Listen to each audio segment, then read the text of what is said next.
तो hey guys, welcome everyone to our channel, welcome to our new video. आज हम Manchester United के बारे में बातचीत करेंगे और ये बात करेंगे मैनचेस्टर यूनाइटेड का जो रीबिल्डिंग प्रोसेस स्टार्ट हो रहा है एंड उसके ऊपर हम लोग क्या एक्सपेक्ट कर सकते हैं, क्योंकि हम लोग जानते हैं कि 18 साल से यूनाइटेड कंट्रोल कर रहा था ग्लेजर एंड ग्लेजर सारा जो फुटबॉलिंग डिसीजन बोलो या फिर बोर्ड लेवल पे डिसीजन बोलो, सारा चीज़ ग्लेजर लेते थे। और पिछले 10-12 साल से यूनाइटेड का स्ट्रगल खत्म ही नहीं हो रहा था एंड सारे लोग प्रोटेस्ट कर रहे थे ग्लेजर को निकल जाना चाहिए, ग्लेजर से ये कंट्रोल लेना चाहिए। फाइनली 18 साल बाद ये कंट्रोल लिया गया है। जिम रैटक्लिफ ऑफिशियल हो चुके, 25% ओनर मैनचेस्टर यूनाइटेड को हो गया और बोर्ड का जितने सारे डिसीजन होंगे, फुटबॉल फील्ड के जितने सारे डिसीजन होंगे, ये सारा चीज़ अब जिम रैटक्लिफ और उनके जो कंपनी एनियस ग्रुप वो लेंगे। एंड जिम रैटक्लिफ का एक इंटरव्यू भी आ चुका है, वहाँ पे बहुत सारे कुछ क्लैरिफिकेशन देते हुए जिम रैटक्लिफ। एंड हम लोग क्या एक्सपेक्ट कर सकते हैं आने वाले सीजन में या फिर इस जिम रैटक्लिफ के न्यू एरा में, इसके बारे में इस वीडियो में हम लोग बातचीत करेंगे। तो फर्स्ट कम फर्स्ट, देखो फुटबॉलिंग पिच तो बाद में आता है, पहले ये इंपॉर्टेंट होता है कि वो फुटबॉल क्लब चलाता कौन है, कि फुटबॉल क्लब की जो मैनेजमेंट है उसमें क्या फुटबॉलिंग ब्रेन है जो फुटबॉल समझते हैं। क्योंकि देखो अगर आप फुटबॉल नहीं समझते तो आप एक क्लब को संभाल भी नहीं सकते, आप उसको प्रोग्रेस भी नहीं कर सकते। और इसका आंसर बहुत दिन से आ रहा था नहीं, क्योंकि पिछले 10-12 साल से जो बोर्ड में जो पर्सनैलिटी थे हमारे पास, जो कंट्रोलिंग पीरियड में थे, उनका नाम है आप लोग जानते हो, Richard Arnold and John Murtough, and दोनों ही फुटबॉलिंग ब्रेन नहीं थे। और इस तरीके से हम लोग 10-12 साल में बहुत स्ट्रगल किए। आप ट्रांसफर मार्केट में बोलो या फिर स्काउटिंग डिपार्टमेंट में बोलो या फिर आप हर एक सीजन मैनेजर को सैक करना बोलो, हर एक चीज़ में हम लोग हाउलर किए और उसका इफेक्ट दिखा। क्योंकि पिछले 10 साल में हम लोगों ने एक भी प्रीमियर लीग ट्रॉफी भी नहीं जीता। जो मैनचेस्टर का एरा होता था वहाँ से हम लोग 10 साल में एक बार भी प्रीमियर लीग ट्रॉफी नहीं जीते। और ट्रॉफी की बात छोड़ो, हम लोग अच्छा एक कंटेंडर भी मतलब खुद को एस्टेब्लिश नहीं कर पाए। तो एक नेगेटिव फेज था, लेकिन आई होप जिम रैटक्लिफ के कंट्रोल के बाद एक पॉजिटिव फेज में मैनचेस्टर यूनाइटेड जाएगा। क्योंकि हम लोग बात कर रहे हैं यहाँ पे डैन एशवर्थ का, क्योंकि हम लोगों को पता है कि हम लोग न्यू बोर्डिंग डायरेक्टर खोज रहे, फुटबॉलिंग डायरेक्टर बोलो या फिर बोर्डिंग डायरेक्टर बोलो, जो हम लोगों का जो हॉटेस्ट कंटेंडर है that is Dan Ashworth. Dan Ashworth अभी न्यूकासल के बोर्डिंग डायरेक्टर या फुटबॉलिंग डायरेक्टर है, वहाँ से हम लोग मैनचेस्टर यूनाइटेड में उनको शिफ्ट करने वाले। अब डैन एशवर्थ की अगर बात बोले, इंग्लैंड का अंडर 19 बोलो या फिर आप ब्राइटन बोलो या फिर आप न्यूकासल बोलो, छोटे छोटे टीमों को एक अच्छा प्रोसेस दिया है डैन एशवर्थ ने। और उनका जो स्काउटिंग डिपार्टमेंट है बहुत ही बढ़िया है। अगर आप इंटरनेट सर्च करके देख लो, बहुत अच्छे अच्छे प्लेयर को उन्होंने स्काउट भी किया। अगर मैं कुछ एग्जांपल आपको दूं, दैट इज रोमिलो लुकाकू बोलो, मिटुमा बोलो, काइसेडो बोलो, निक पोप बोलो, बोटमैन बोलो, अलेक्जेंडर इसाक बोलो, मार्क कुकरेला बोलो, तो बहुत अच्छे अच्छे प्लेयर को छोटे क्लब से स्काउट करके लेके आए डैन एशवर्थ। मतलब यही चीज़ चाहिए था पिछले 10-12 साल में कि हम लोग स्काउटिंग डिपार्टमेंट हम लोग का स्ट्रांग नहीं था। हम लोग क्या करते थे,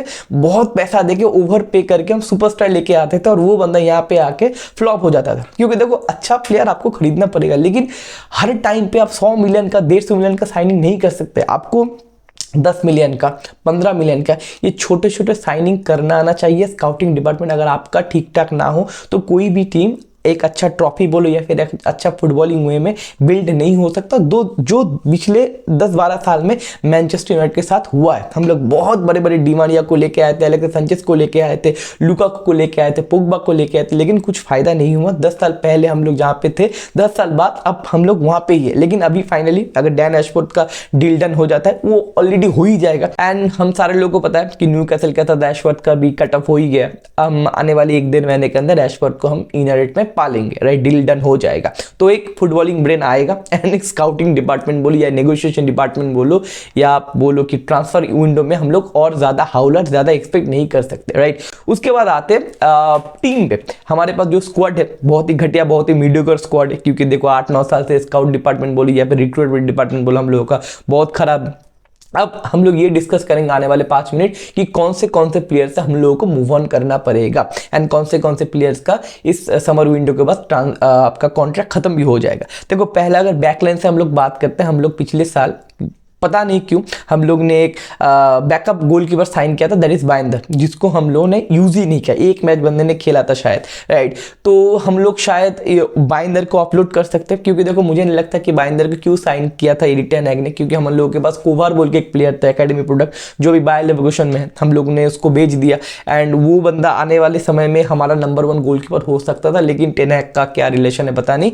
आई थिंक बाइंदर को इस समर विंडो में हम लोग बेचेंगे और एक अच्छा गोलकीपर लेके आएंगे एक बैकअप गोलकीपर नहीं, कि ऐसा गोलकीपर हम लोग अगले समर विंडो में चाहिए जो ओनाना को सिर्फ सेकंड चॉइस नहीं, ओनाना को जो टक्कर भी दे, ओनाना को जो चैलेंज भी करे। क्योंकि देखो ओनाना को जो इस साल का परफॉर्मेंस है एकदम भी कॉन्फिडेंस पुट नहीं करता किसी भी यूनाइटेड फैन के ऊपर कि ये बंदा आने वाले 5-6 साल हमारा फ्यूचर गोलकीपर होगा, क्योंकि हम जानते हैं ओनाना का परफॉर्मेंस क्या है। तो ये गोलकीपर डिपार्टमेंट में एक रिक्रूटमेंट होगा। अगर बैकलाइन में आते हैं, बैकलाइन में अगर मैं पहला बातचीत करना चाहता हूँ हैरी मैगोर और विक्टर लिंडलॉफ, ये दोनों से हम लोगों को मूव ऑन करना पड़ेगा। देखो भाई अब मोटिवेट नहीं होना कि हैरी मैगोर पिछले 2-3 महीने से अच्छा खेल रहा है, 5-6 साल में अगर एक बंदा आपको 2-3 महीना अच्छा फुटबॉल दिखा रहा है तो भाई इस प्लेयर के ऊपर आप अच्छा प्रोजेक्ट या फिर फ्यूचर प्रोजेक्ट बिल्ड नहीं कर सकते।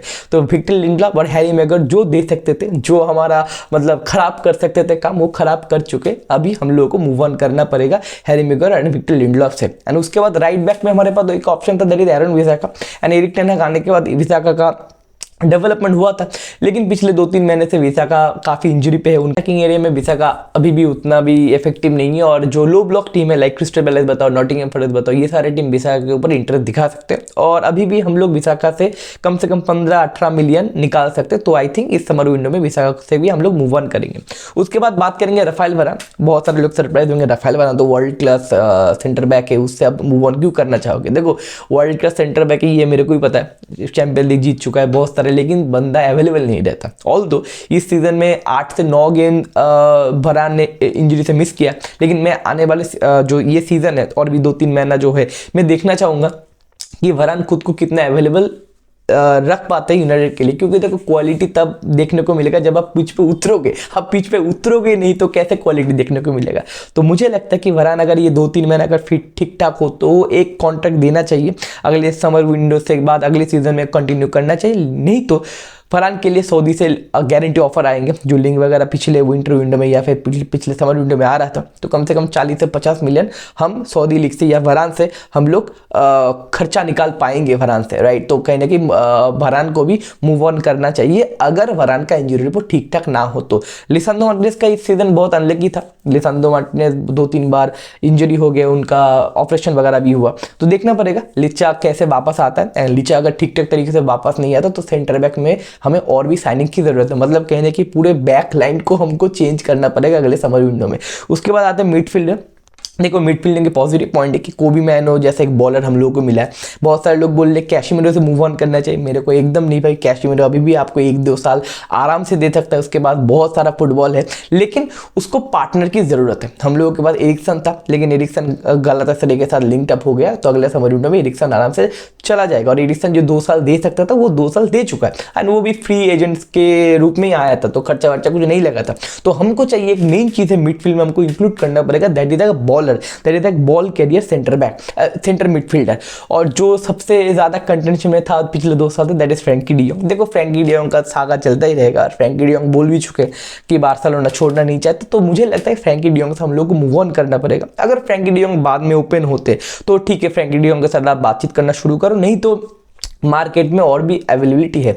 जैसे आपको निको बारेला बोल दो या फिर जोशुआ किमिच बोलो, जो बायर्न म्यूनिख से कॉन्टैक्ट नहीं साइन करेंगे अगले समर विंडो में, तो उसके साथ भी हम लोग कॉन्टैक्ट कर सकते हैं। तो मिडफील्ड में हम लोग को एक इंक्लूडेशन करने की जरूरत है। देखो स्कॉट मैकटोमिनी को मैं रखना चाहता हूँ अगले समर विंडो में, अगले समर विंडो के बाद भी, क्योंकि स्कॉट मैकटोमिनी बहुत बार ये प्रूव कर चुके कि he is a clutch player. और ऐसे ना स्क्वाड प्लेयर की जरूरत होता है तो गलीज गोल करे, जो मतलब जिस मैच में फंसा हुआ उस मैच में कुछ बुली वगैरह करे। देखो Scott McTominay is not a playing 11 player, लेकिन हम लोग उसको एक यूटिलिटी प्लेयर हम बेंच से हम ला सकते। तो इसलिए मैं चाहता हूं कि स्कॉट मैकटोमिनी को अगले समर विंडो में हम लोग सेल ना करें, रखें, लेकिन एक अच्छा बॉल कैरियर हम लोग को इंक्लूड करना पड़ेगा, लाइक जोशुआ किमिच या निको बारेला, जो जितने सारे और भी ऑप्शन है थोड़ा बहुत एक्सप्लोर करना पड़ेगा। एंड ब्रूनो का मैं एक चीज बताऊंगा कि ब्रूनो और मेसन माउंट को हम लोग को कहने की रोटेट करना पड़ेगा। ऐसा नहीं ब्रूनो को जिस तरीके से हम लोग खिला रहे हैं कि देखो ब्रूनो इंजर्ड पूर्ण नहीं है, इंजरी उस बंदे को नहीं लगता, इसका मतलब ये नहीं कि उसका मतलब पूरा अंदर जो भी है उसको खींच ले कि 90 मिनट तक हर एक मैच को खिलाए। तो एक बार बंदा इंजरी हो गया तो बंदा लंबे टाइम के लिए जाएगा। तो मुझे लगता है कि मेसन माउंट का आने के बाद मेसन माउंट और ब्रूनो के ऊपर थोड़ा बहुत ओवरलैप करना चाहिए, रोटेट करना चाहिए, और एक और यूटिलिटी एक मिडफील्डर को हम लोग को साइन करना चाहिए।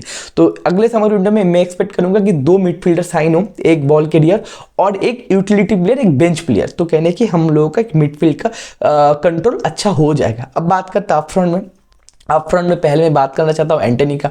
एंड एंटनी का मैं अगला 3 महीना में देखना चाहता हूँ, क्योंकि आप लोगों को पता है कि हॉयलैंड का भी इंजरी हो गया, हॉयलैंड भी अगले 4-5 मैच में नहीं रहेगा, तो बट अभी तो एंटनी को मौका मिलेगा। अब एंटनी अगर इस फेज में अगर प्रूव नहीं करता खुद को, तो मैं उसको निकालूं, क्योंकि देखो 2 साल हो गया। अब 2 साल में अगर बंदा प्रूव नहीं करता है, देखो एक लीग में या एक दूसरे टीम में आपको खुद को प्रूव करने के लिए लगता है 2-3 महीना लगता है, तो 2-3 साल नहीं लगता। 2-3 साल लग रहा है मतलब आप खराब प्लेयर हो भाई, आप उस स्टैंडर्ड का नहीं हो। तो भाई एंटनी अगर ये 2-3 महीने में खुद को प्रूव ना करे, उससे भी मूव ऑन करो, क्योंकि हमारे पास फकुंदो पेलेस्ट्री है, हमारे पास अमाद डियालो है। फकुंदो पेलेस्ट्री अमाद डियालो हमारे एक फ्यूचर प्रोजेक्ट हो सकते हैं, स्पेशली अमाद डियालो। फकुंदो पेलेस्ट्री अगर प्लेइंग 11 में जगह नहीं बना पाए, आप उसको बेंच से लेके आ सकते हो, लेकिन अमाद डियालो को मुझे लगता है कि प्लेइंग 11 में हम लोग को एडजस्ट करवाना पड़ेगा।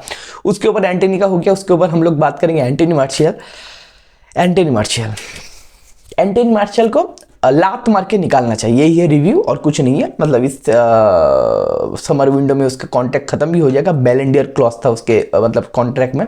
तो भाई एंटनी मार्शियल प्लीज, और एंटनी मार्शियल के ऊपर ज़्यादा मैं बातचीत नहीं करना चाहता। उसके ऊपर बात करेंगे हॉयलैंड हमारा मेन नंबर 9 है, एंड हम लोग एक और नंबर 9 को साइन करना चाहिए, राइट। वो देखना पड़ेगा आने वाले समर विंडो आते आते टेन हैक के बारे में, या फिर जितने सारे एक्सप्लोर है हमारे मार्केट में, देखना पड़ेगा एक और नंबर 9 ठीक ठाक तरीके से लेके आए। और हॉयलैंड का मतलब नंबर 9 ऐसा लेके आना पड़ेगा कि बेंच प्लेयर नहीं, हॉयलैंड के साथ रोटेट हो, हॉयलैंड को कंपटीशन दे। ऐसा नहीं हॉयलैंड ही है जो है, हॉयलैंड ही है, हॉयलैंड नहीं है तो कुछ भी नहीं है। तो हम लोग एक अच्छा नंबर 9 लेके आना पड़ेगा, जो रासमस हॉयलैंड को थोड़ा बहुत कंपटीशन दे स्क्वाड में। उसके बाद आता है मार्कस रैशफोर्ड। देखो मार्कस रैशफोर्ड जितना ही बहुत बढ़िया खेलता है, बहुत सारे लोग, बहुत सारे फैंस है मार्कस रैशफोर्ड का, लेकिन मुझे लगता है इस समर विंडो में मार्कस रैशफोर्ड को भी निकालना चाहिए, क्योंकि गारंटी पीएसजी आपके लिए आएगा, मतलब रैशफोर्ड के लिए आएगा, आपके कांटेक्ट करेगा गारंटी। और रैशफोर्ड से इस टाइम पे हम लोग गारंटी 70 से 80 मिलियन निकाल सकते हैं। देखो रैशफोर्ड कितना भी गंदा खेले, मार्केट वैल्यू बंदे का है, और लीगा आओ में मार्कस रैशफोर्ड खेल ही देगा, ठीक है ना। तो मार्कस रैशफोर्ड से आराम से हम लोग मूव ऑन करना चाहिए, क्योंकि वो देखो बहुत सारे लोग बोलेंगे फेस तो मार्कस रैशफोर्ड हो सकता है। देखो भाई 8 साल से एक बंदा अगर खेलता है और आपके क्या बोलते हैं आपके स्क्वाड में बोलो या फिर आपके टीम में बोलो, वो बंदा अभी तक वो लीडरशिप बताओ, अभी तक वो रिस्पॉन्सिबिलिटी नहीं लेता, तो कब लेगा। 8 साल एक बंदा अगर क्लब में खेलता है भैया, तो वो क्लब का लेजेंड बन जाता है। तो मार्कस रैशफोर्ड के बाद वो लीडरशिप नहीं है, तो भाई 70 मिलियन लो और चुपचाप मार्कस रैशफोर्ड तक कल्टी मारो। एंड गर्नाचो हमारा एक फ्यूचर प्रोजेक्ट है, गर्नाचो, अमाद डियालो, फकुंदो पेलेस्ट्री, ये सारे लोग फ्यूचर प्रोजेक्ट है।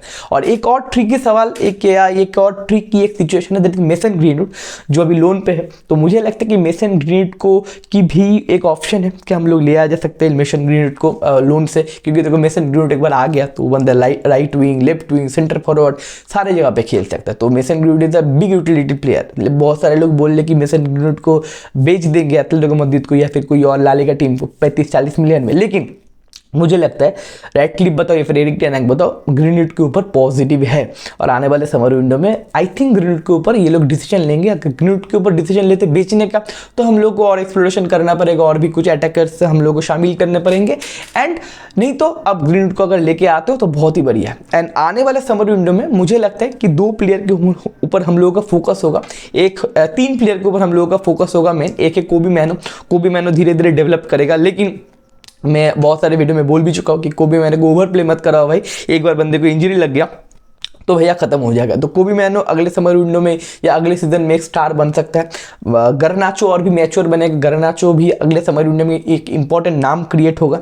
And Rasmus Hojlund and Amad Diallo, ये जो 3-4 प्लेयर है जो एकेडमी प्रोडक्ट है, एंड रासमस हॉयलैंड बट अब न्यू प्रोडक्ट है, लेकिन गर्नाचो बोलो, कोबी मैनो बोलो या अमाद डियालो बोलो, ये एंड अमाद डियालो को भी हम लोग अटलांटा से खरीदे थे। तो ये जो 4 प्लेयर्स जो यंग प्लेयर्स है, आई होप आने वाले समर विंडो के बाद जो सीजन स्टार्ट होगा या फिर जो रेडक्लिफ एरा स्टार्ट होगा, वहाँ पे एक अच्छा प्रोजेक्ट बिल्ड करने में यूनाइटेड को हेल्प करेगा। एंड हम लोगों को सारे लोगों को पता है यूनाइटेड जब भी अच्छा किया है जो यंग प्लेयर की वजह से अच्छा किया है। अब वो पहले बताओ, वो रायन गिग्स, पॉल स्कॉल्स, उस एरा की बात करो, अगर न्यू एरा की बात करो, रूनी बताओ, रोनाल्डो बताओ, तो सारे यंग जितने सारे प्लेयर्स थे वो स्टेप इन किए थे, उसके बाद ही यूनाइटेड का एक अच्छा एरा स्टार्ट हुआ। तो मुझे लगता है, मैं एक्सपेक्ट करूंगा ये सारे जितने यंग प्लेयर्स है ये स्टेप इन करे अगले सीजन से, और अगले सीजन से एक पॉजिटिविटी जगह पे एक पॉजिटिव डायरेक्शन में यूनाइटेड मूव करे, और फाइनली 10 साल बाद एक पॉजिटिव रिजल्ट यूनाइटेड फैन को दे मैनचेस्टर यूनाइटेड। एंड देखते हैं फ्यूचर में कैसे चीज़ डेवलप्ड होते हैं और क्या क्या चीज़ इंप्लीमेंट सच में होता है। तो मिलते हैं नेक्स्ट वीडियो पे, टेक केयर, सायोनारा।